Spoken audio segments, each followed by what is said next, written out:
Nikkundannaw lill-Gvern li qed ikisser lil min huwa diżabbli. B'dawn il-kliem l-Assocjazzjoni Maltija tad-Down Syndrome tesprimi diżappunt tal-miżuri ta' awsterità li l-Gvern qed jimponi fuq il-qasam soċjali.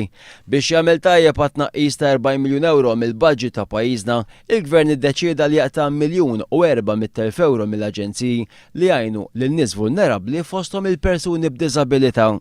Fittra fuq il-Gazzetta Illum il-PRO tal-Assocjazzjoni Maltija tad-Down Syndrome Pio Fenech iddeskriva d-deċizjoni bħala tal-mistħija għaliex il-Gvern qed jieħu mingħand mill-aktar għandu bżonn u jħalli oħrajn jgħixu ħajjahom daw sinjura.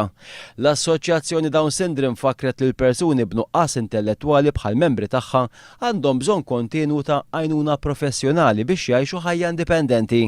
Staqsiet għalfejn il-Gvern għażel lilhom biex naqqas mill-budget u għalfejn il-Gvern ħad deċiżjoni li hija insensittiva fl-istess waqt li jitkellem dwar il-bżonn li pajjiżna jiddaħħal aktar liġijiet li jgħinu l-persuni b'diżabilità. Pio Fenech qal l-Assocjazzjoni tad-Down Syndrome qed titgħamel il-Gvern jerġa' lura mid-deċiżjoni li ħa għal benefiċċju taċ-ċittadini Maltin li għandhom diżabilità. Apparti it-tnaqqis fil-qasam soċjali, il-Gvern se jnaqqas iktar minn 7 miljuni u nofs euro fuq l-edukazzjoni u 8 miljuni u nofs euro mill-qasam tas-saħħa.